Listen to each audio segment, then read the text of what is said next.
People are asking me, Blake, what is collaborative consumption and how do I get involved in community commerce that can be beneficial to me? How does collaborative consumption work? How do they get involved? What do they do? How hard is it? So I'm going to explain it to you in the simplest terms that I know how, and to help you get it on your intellectual radar. Well, the first thing that usually happens is that you realize, or you can relate to the aspect of the fact that you've taken a look at your life and you've realized or had the realization that the things you've been doing up to this point in your life have not produced the time, energy, resources, or income that you were hoping that they would. That there's something still left in your future that you would really like to achieve, but you also know and are clear about the fact that what you're doing is not getting you closer to that goal. So you can relate to other folks on the team who have the same feeling.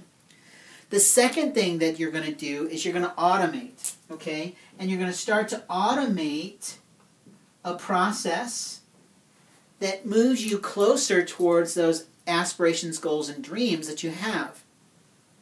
And in automation, usually when it comes to community commerce and collaborative consumption, you're usually going to be auto-shipping a particular product or service to your home month after month after month, so you can become an expert in that product or service, and so that you have no problem talking about it, feeling good about it, recommending it, and doing the things that we do anyway. Whenever we get to a good restaurant or a good service, we usually tell somebody about it. And that's, in essence, the idea of automating, okay?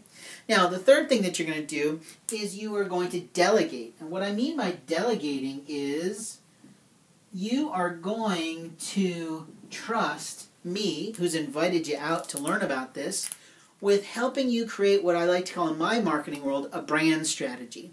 And what we're really going to do is we're going to brainstorm a winning process that is going to help you move closer and closer and closer in a stair-steps, gradual way towards achieving the goal that you have for getting involved in community commerce, whether it's something for your own life, something for your family's future, something for your retirement resources, or something more philanthropic, something bigger than yourself to do good in the world, to do good in the community. And we're going to you're going to delegate and allow me to help you to make that strategy work.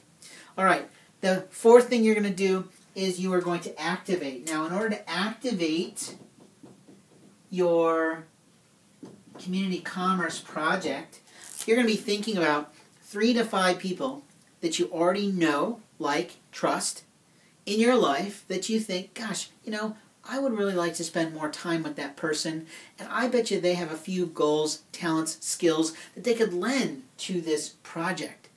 And so you're going to invite them out to come with you. You're going to probably pick them up to go to a particular educational event where they're going to find out the exact details about how this particular community commerce and collaborative consumption project works. Okay? Now, the fifth thing that you're going to do is you're actually going to repeat this process.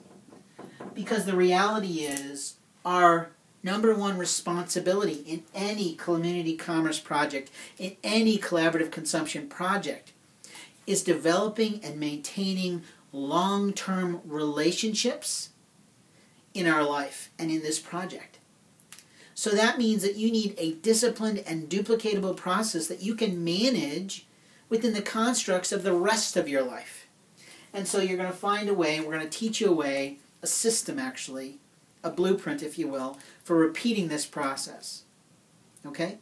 That's how collaborative consumption works. It's that simple. You're going to relate to other people in the project who feel kind of like you, and that they're not quite getting and they haven't quite achieved what they wanted to achieve yet, and they know that where they're at and what they're doing isn't going to do it for them, and they realize they need something else.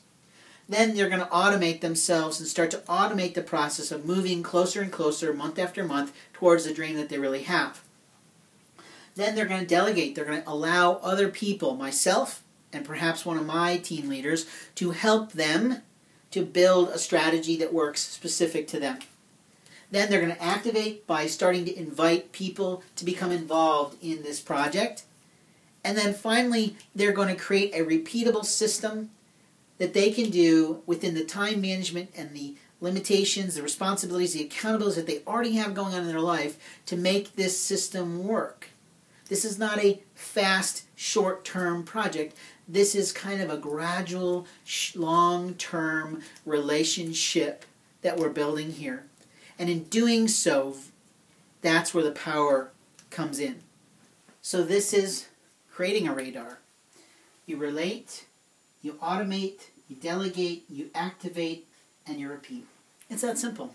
If you have any questions specific to the projects that I'm working on, please dial 317-708-4627. If you're thinking that, gosh, I'm needing something, I don't know what it is, but I'm willing to look at what you're doing because clearly you're doing something that's working, then call me, 317-708-4627. I look forward to learning more about you, specifically what your dreams and goals and aspirations and philanthropic projects are, and how what I'm doing can help you move closer towards achieving those.